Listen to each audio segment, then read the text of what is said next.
we're right at the, right at the heart of the play within Nevada, and really focused on, again, reinterpreting the historic results, applying a new geologic model and testing that model.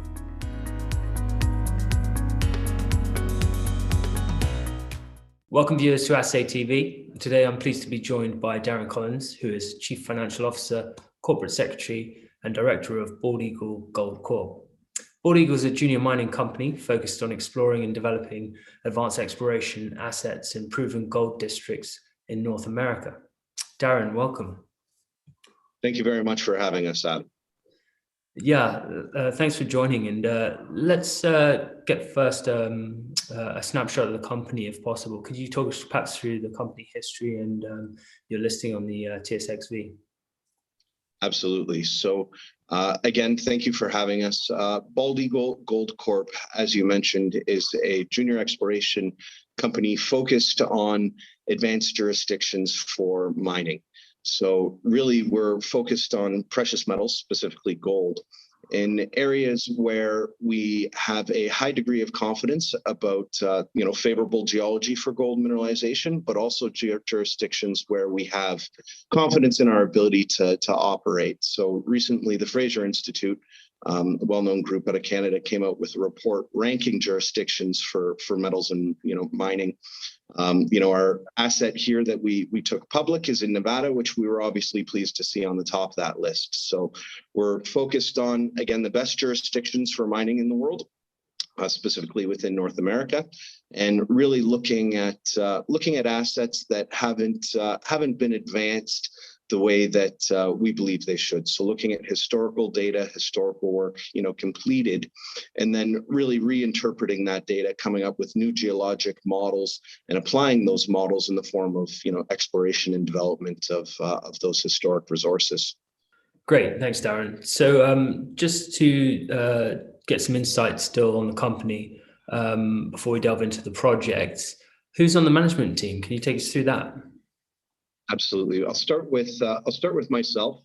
I have 15 years of public markets and capital markets experience across corporate finance, so capital raising, both equity and debt, as well as M&A, and had a great deal of success across a number of corporations in the public space.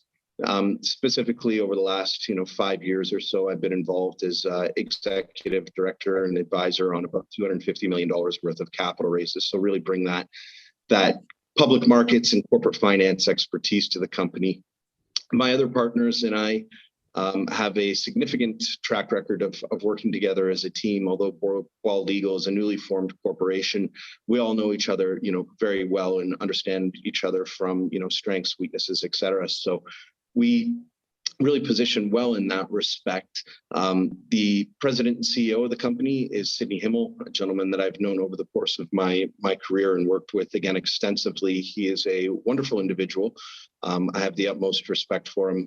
Background, with TD Securities, Merrill Lynch, again, focused on, resources, and then as an entrepreneur for over a decade as well. So really a man I have the utmost respect for, again, and, really an excellent individual in terms of leading strategy and the like. He's very much focused on evaluating assets. That's our current asset, as well as additional assets we look to bring into the portfolio here.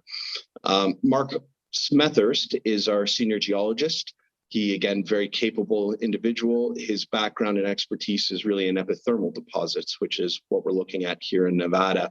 Mark's former company, I won't name the name, but on the basis of his work and defining out an epithermal system within that property, share price went from 10 cents to a high of 80 cents. And, really that is reflective of the work that he did at that property.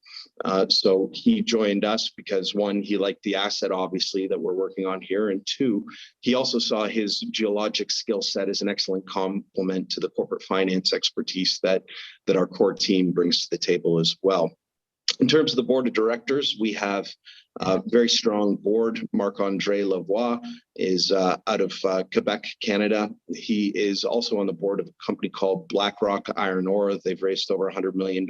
It is one of the more strategic projects in the province of Quebec, very much backed by the Quebec government, and has taken that as a board member from geologic concepts all the way through to where they're actually raising construction financing now.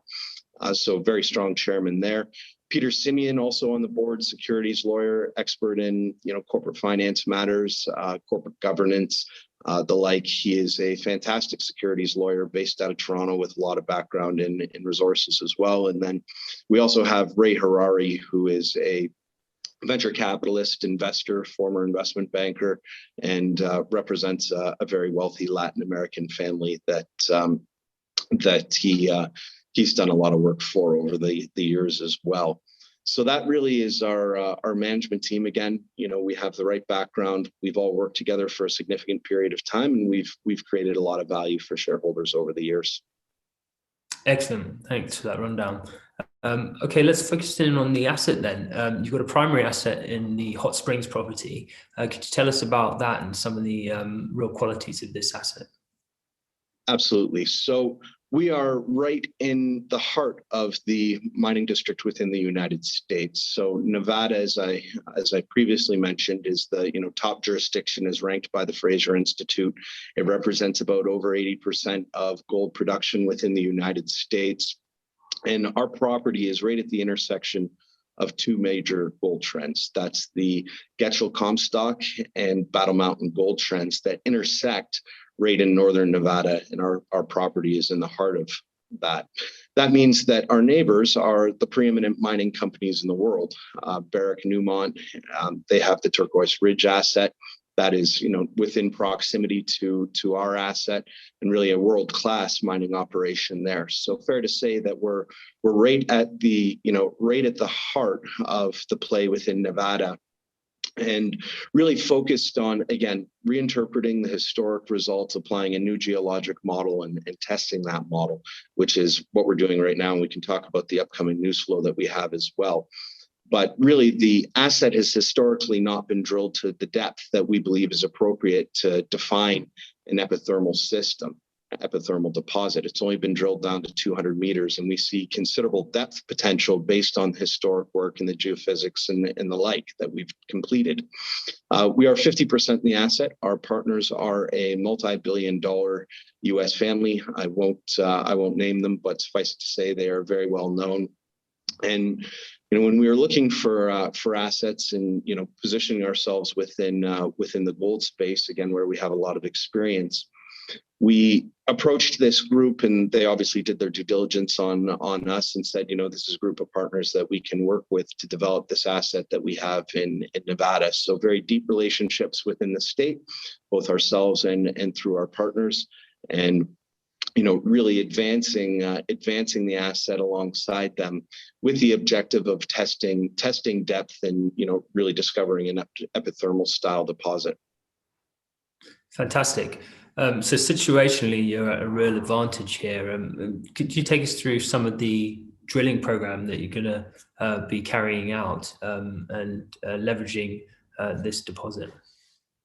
Excellent. So one of the things that we decided when we were taking the company public was we had some cash in the private entity, and we said, wouldn't it be great to be coming to market with news in hand as opposed to standing and going to a running start? So we actually were putting capital to work throughout the listing process with the objective of having results coinciding with our listings. So we've completed 5 holes of 300 meters or more, again where the historic holes have been about 200 meters or less.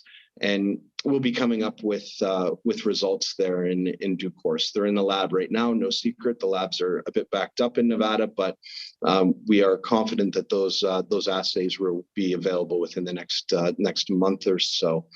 The exploration plan, so we've got in 5 holes at this point, and then based on results and the additional work that we're doing in terms of geophysical, geochemical, and the like, we'll be following up with another 12 holes this year. So looking at a good pipeline and news flow on the asset, and results coming up here very soon. Excellent. Yeah, we look forward to hearing more on those 12 holes. It's certainly a lot you'll be carrying out throughout this year. So that's the Hot Springs project, great geology and great geochemistry, and a lot of work done on it so far. Are there other plans for acquiring other assets? Are you looking beyond America and Nevada? Definitively, although predominantly focused within North America, we say amongst ourselves really focused on the places that the bald eagle flies. So generally, you're talking North America, and we've looked at a substantial number of assets, ranging in from greenfield, brownfield, past producers, and have come up with several here that we're advancing discussions on quite well. Looking at favorable terms where, again, there's a lot of historic data where we can come in, reinterpret that data, apply a geologic model, and really test that model where we have a high degree of confidence in producing some great results for the market. Mostly focused within gold, but looking at a few of the other precious metals as well, but mostly focused on gold.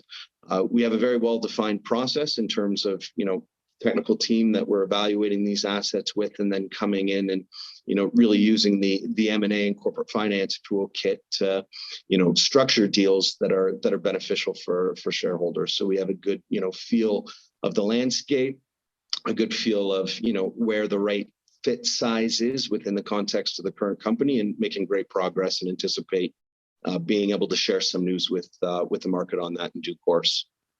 Excellent. Yeah, lots coming up. Just for the investors keen on understanding a snapshot of the financials, you're in a good position at the moment. Could you take us through your capital structure just quickly? Yeah, absolutely. So we're approximately 100 million shares outstanding.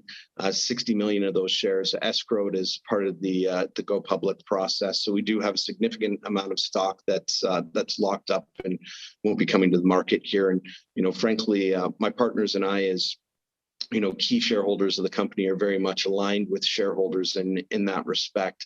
I personally, as myself, have never sold a share of a corporation where I've been an insider, and certainly have no intentions to in the future, and have put a significant amount of my own capital into the mix here as well. And that obviously goes the same for my my fellow members of the management team, board, and core shareholders. The stock has been trading relatively well. We're out of the gate. We've traded over 3 million shares at the time of this video. We're trading at about issue from the go public price, and certainly see a lot of upside potential here as we build volume. And obviously, volume begets price. And as we build volume, we certainly anticipate with results and sharing developments with the market that our share price will appreciate.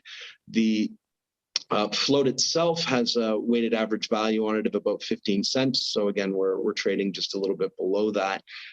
So certainly see it as an attractive entry point here, and believe that again, volume and ultimately price will build as we execute on the business plan in which we've communicated to the market. We do have capital on hand.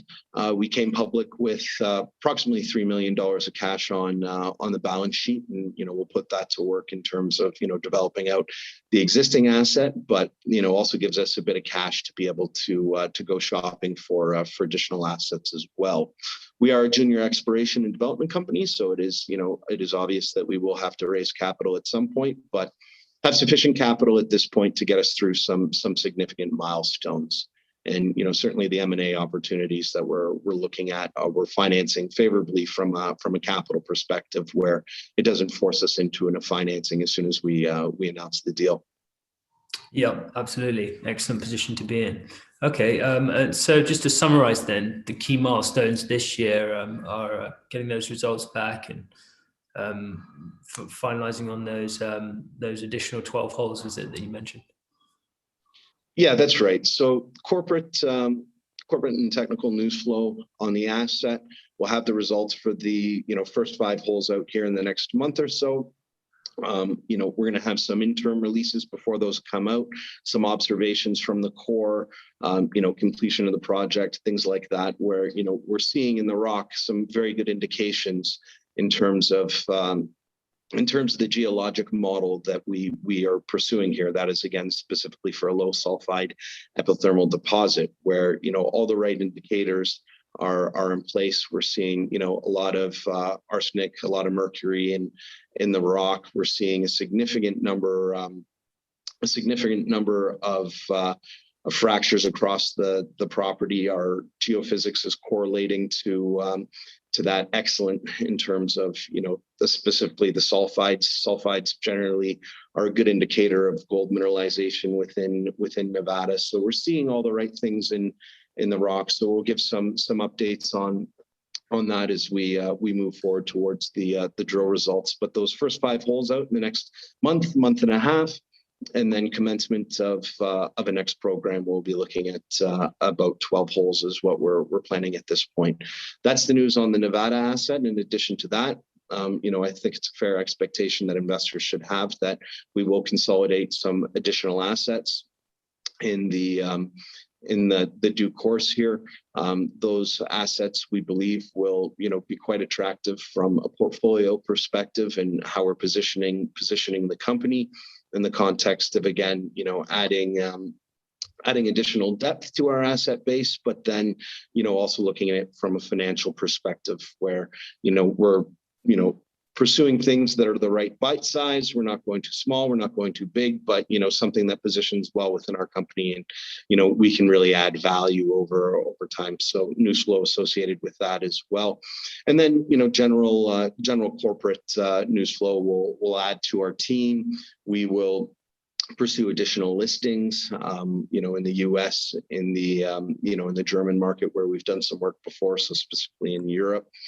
So that really kind of rounds out the news flow. So a nice combination of technical, M&A and corporate news flow that we have here planned over, say the next year.